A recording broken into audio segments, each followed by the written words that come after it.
Today, we finally spoke with the SBI. They say they can't talk about the specifics of the investigation into Lennon Lacy's death. They did say it's taking so long because they are following every single lead they get. Now, the NAACP, along with Lacy's family members, are speaking out against that investigation.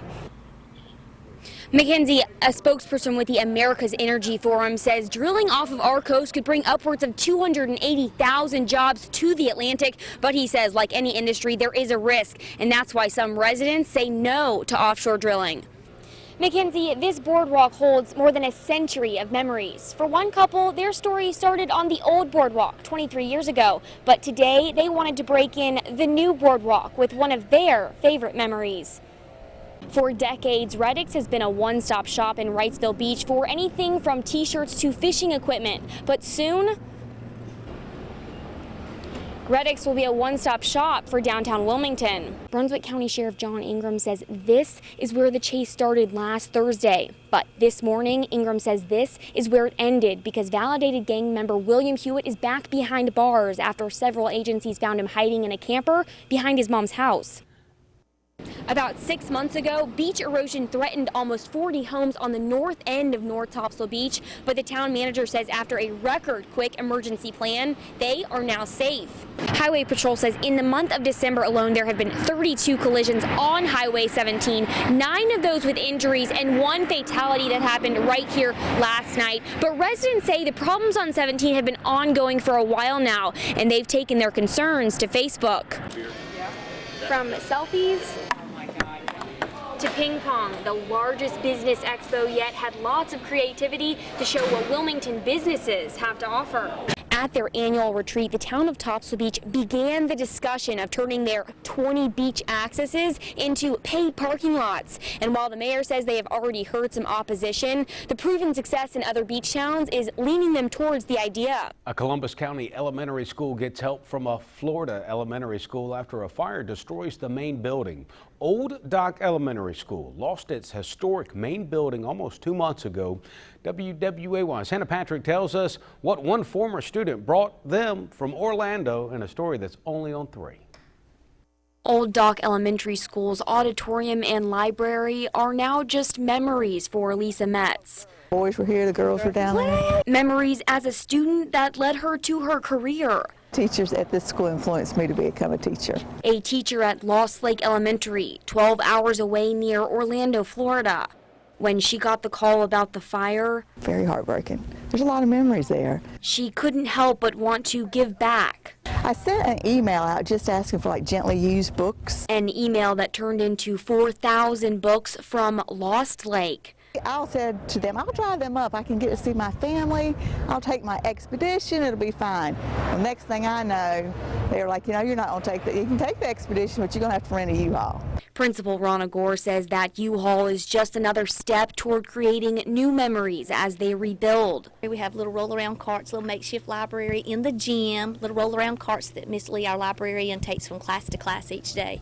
So the outpouring of support from different people, organizations has just been really overwhelming. But for those people, I have to do another program. That building holds irreplaceable memories. I keep seeing myself walk out the steps. That's why Metz took the extra step to bring new students an old memory that will never fade with time. I know that you can read a book on an iPad or a computer, but it's not the same as holding it and turning those pages and seeing the pictures like that. In Columbus County, Hannah Patrick, WWAY News Channel 3. The Brunswick County Sheriff deputies arrested William Hewitt in Southport early this morning. Hewitt escaped from the jail last Thursday after switching arm bracelets with his brother Curtis. WWAY's Hannah Patrick shows us the search warrants that helped deputies find the convicted felon. It's the lead at 6. 6:45 a.m.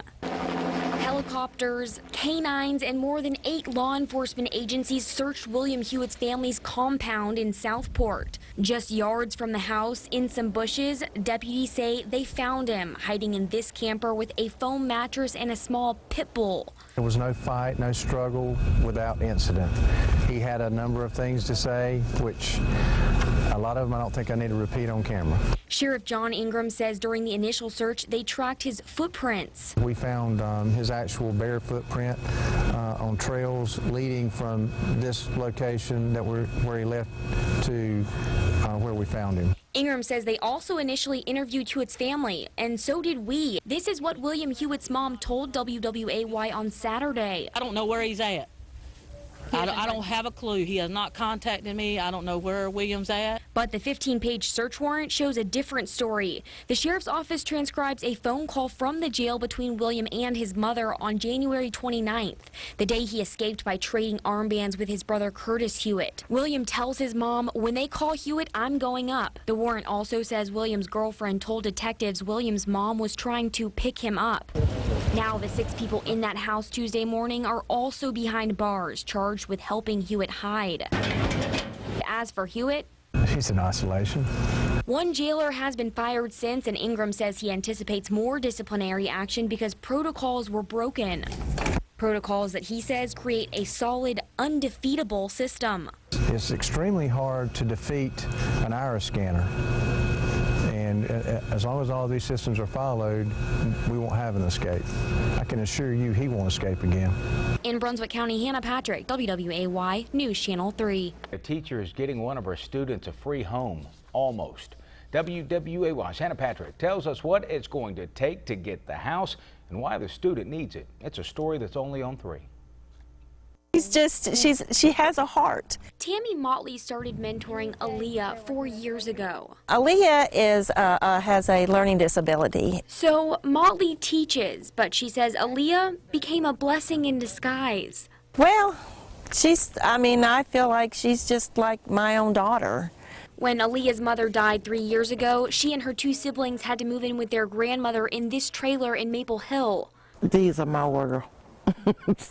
But Motley, who also lives on this road, says Aaliyah's home is still damaged from Hurricane Floyd years ago. We were stranded for 3 days. While some of these houses were rebuilt, Aaliyah's was not. So for the past 2 years, she's been trying to find her a new one. She's come attached to me, and so anyway, it gets emotional. But I want this to happen for them. An emotional search that may be over. My husband got a phone call. A phone call from the Wounded Warrior Project saying they plan to burn down this house a mile away from Aaliyah to build a new one for the owner. My husband was like, well, I know my wife is looking for a place for this family. Motley says the owner will give them the estimated $180,000 house for free. We just have to move it. But to move that house from this spot to this spot a mile away will cost them $12,000. A small price tag for some, but a big dream for Aaliyah's family. I looked at that house years ago. A dream that may become a reality. We need help from the community. If they can raise $12,000 by April 18th. And I will do anything that I can to help their family. In Pender County, Hannah Patrick, WWAY News Channel 3. While a wounded warrior is waiting to get a new home, he is giving his old home away. So much for good karma. Last month, part of that home was burglarized. WWAY's Hannah Patrick tells us why the veteran remains grateful and how it's affecting his neighbors. It's a story that's only on 3. 4 years ago, while Tom McCrae was working on explosives disposal in Afghanistan, he stepped on a bomb. Kind of like, well, kind of saw this one coming. While that bomb took one arm, both legs, and an eye, McCrae says he has found normalcy. It's just a different normalcy. I do most of the same stuff that I used to do. I just do it differently, and a lot of it takes me a little longer. That normalcy will soon be a little easier because Building for America's Bravest is now building McCrae a new home. And they build specially adapted smart homes for severely injured veterans. A specialty gift that McCrae says he wasn't expecting. I went, have I really earned that? I don't know. I don't feel like I've earned it. That's why he jumped at an opportunity to donate his old house to a neighbor. This house may look familiar to you because last month we told you a wounded warrior was donating it to a little girl with a learning disability. That wounded warrior is Tom McCrae. McCrae's neighbor Tammy Motley had been searching for 2 years for a house for one of her students. This thing just fell in my lap. It's nice to be able to give back. I've been kind of helped out so much, and I'm somebody that really doesn't feel like I deserve that help. It was more than Motley was expecting, and it was a chance for McCray to do more. But in the meantime, McCray says an unexpected burglary in the garage of the house was more than unwanted. Yeah, you know, it's just money. It's frustrating, and it's mostly sad that somebody would do that. But McCray says it's just stuff that can all be replaced. In Maple Hill, Hannah Patrick, WWAY News Channel 3. Pender County commissioners are asking the DOT to consider a noisy solution to prevent accidents on Highway 17. WWAY's Hannah Patrick tells us what they are and what that means for nearby residents. It is the big story at 6. That noise may be loud and alarming, but that's the point. Pender County Commissioner David Williams says he wants those rumble strips on Highway 17. Folks ride for a good period of time, you just get comfortable. The hope, no more crashes like this one that killed 2 young brothers after troopers say a truck driver didn't slow down for a red light at Slough Point Road. Those of us that live down Slough Point Loop Road know that you don't go when the light's green, doesn't mean you just go. Neighbors also know because Wyatt Cunningham says only 2 days ago he couldn't just go at a green light. All I could see was his blue otter box, and he's staring at his phone as he's missing the stoplight, and I'm waiting to pull out. Williams is now asking the DOT to put rumble strips or flashing lights at Slough Point Road, Washington Acres, and 210 in Surf City. And DOT has responded that they're willing to listen. But the DOT says there are some restrictions on how close rumble sections can be placed near residential neighborhoods because of the noise. Something Cunningham isn't concerned about. Life's more important than a little bit of noise from rumble strips. But after years of fighting for the Hampstead bypass, Williams says this too won't be easy. Folks have to remember that things like this really come down to the almighty dollar, and the dollars for this come from that beltway in Raleigh, and that's where the change is going to have to take place. In Pender County, Hannah Patrick, WWAY News Channel 3. Williams says the commissioners that will be talking about hiring a lobbyist for all of these kinds of solutions at their next meeting, and that meeting will be June 8th at 4 p.m. First, according to data released by the Associated Press, some VA clinics in our state rank in the top 15 for not meeting the timeliness standards. WWAY's Hannah Patrick tells us what they are and why some veterans say they're not surprising. I don't understand how an organization that big can have so many issues, and at the same time the public don't get to see. Vietnam veteran Mark McAllister says he's been to VAs across the country for service-related injuries. Baltimore and Ann Arbor, I never had an issue with anything. But when he moved to North Carolina, the issues began. Fayetteville, I do not get seen at all. The Wilmington Clinic, they're trying really hard. In a 6-month study, the Wilmington VA ranks number 36 out of 940 for their appointment delays. Jacksonville is number 5. That does not surprise me at all.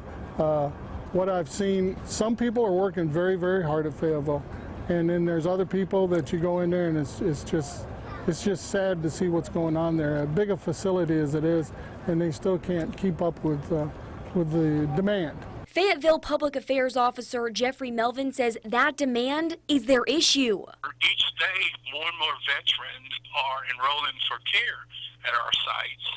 So it's the double whammy. We had a considerable backlog, but our numbers are continuing to grow. Melvin says they are working on the issue despite the study's numbers. It is just frustrating. But through that frustration, McAllister still has hope for the Wilmington Clinic. But I think through time and through more experience, they'll be able to handle the increase of veterans that are coming down. In Wilmington, Hannah Patrick, WWAY News Channel 3.